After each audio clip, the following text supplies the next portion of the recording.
Hello প্রিয় শিক্ষার্থী বন্ধুরা, আশা করি তোমরা সবাই ভালো আছো এবং সুস্থ আছো। আমিও ভালো আছি।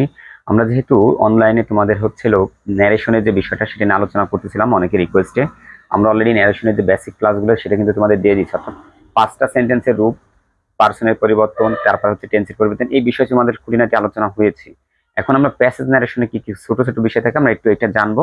জানার পর আমরা কিছু এক্সারসাইজ করব, তারপর আমরা এই জিনিসটা আরো ক্লিয়ার হবো। তাহলে আজকে আমরা একটু দেখবো যে প্যাসেজ ন্যারেশনের ভিতরে যদি সার সম্বোধন থাকে তাহলে ওই ক্ষেত্রে আমরা কি করব। এটা আমরা অনেকেই জানি, কারণ এসএসসিতে করে আসছে, আবার অনেকেই করোনার কারণে ভালো করে শিখতে পারিনি।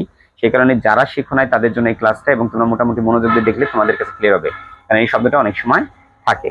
তাহলে দেখো আমরা দেখি প্যাসেজ নারেশনে যদি ডিরেক্ট স্পিচে সার থাকে তাহলে ইনডিরেক্ট করতে আমরা কি করব। তাহলে ইনডিরেক্ট করতে প্রথমে সারের পরিবর্তে আমরা বসাবো রিপোর্টিং স্পিচের সাবজেক্ট, তারপরে ভার্ব, তারপরে অবজেক্ট যদি থাকে এই যে স্যার, এই স্যারের পরিবর্তে যে রেসপেক্টফুলি বলবে, এটা স্যারের পরিবর্তে বলবে।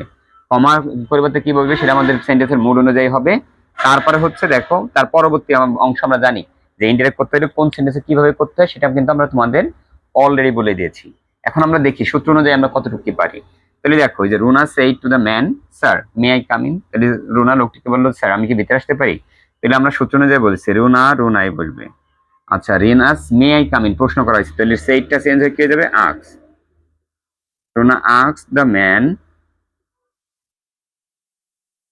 এই যে ইনভার্টেড কমার জন্য প্রশ্ন হয়েছে, তাহলে যে প্রশ্নবোধক চিহ্ন দেখো, তাহলে এখানে কি দিব, কিন্তু দিব তার আগে কিন্তু এই যে স্যার সম্বোধন করছিলাম, এই স্যারের পরিবর্তে তার আগে আমরা এখানে একটা বলেছিলাম যে রিপোর্টিং স্পিচের অবজেক্টের পরে আমরা রেসপেক্টফুলি শব্দটা বসাই দিব, রেসপেক্টফুলি। এই ইনভার্টেড কমার জন্য আমরা হচ্ছিল ইফ। ইফ যেহেতু আই ফার্স্ট পার্সন অনুযায়ী হয়, আই প্রথম পার্সন রুনা অনুযায়ী, তাহলে সি।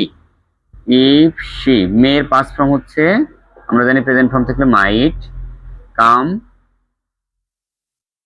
Come in. তাহলে দেখো কি বলছে যে রুনা বললো যে স্যার আস্ক দ্য ম্যান, লোকটা জিজ্ঞাসা করলো স্যারের পরিবর্তে রেসপেক্টফুলি। এই ইনভার্টেড কমার জায়গায় যেহেতু প্রশ্ন করছি ইয়েস নো কোশ্চেন, তার কারণে যে ইফ বসছে, তারপরে সাবজেক্ট আইটা হবে ফার্স্ট পার্সন অনুযায়ী, দেখো সাবজেক্ট অনুযায়ী রুনা, তারপরে মেয়ের পাস্ট ফর্ম মাইট, তারপরে কাম ইন। এইভাবে এরকম যে সেন্টেন্সে থাকুক, প্রশ্নবোধক থাকুক, অ্যাসার্টিভ থাকুক, ইম্পারেটিভ থাকুক, যে সেন্টেন্সে থাকুক, স্যার থাকলে তুমি এইভাবে রেসপেক্টফুলি বসিয়ে দিবা ইজিলি। এইটাই। তাহলে এইভাবে অনেক সম্বোধন থাকে স্যারের। আশা করি আজকে স্যারের ব্যাপারটা তোমরা মোটামুটি বুঝতে পেরেছো। যদি এই বিষয়ে তোমাদের আরো জানার থাকে তোমরা অবশ্যই কমেন্ট করে আমাকে কমেন্ট সেকশনে জানিয়ে দিবে। সবাই ভালো থেকো, সুস্থ থেকো, আল্লাহ হাফেজ।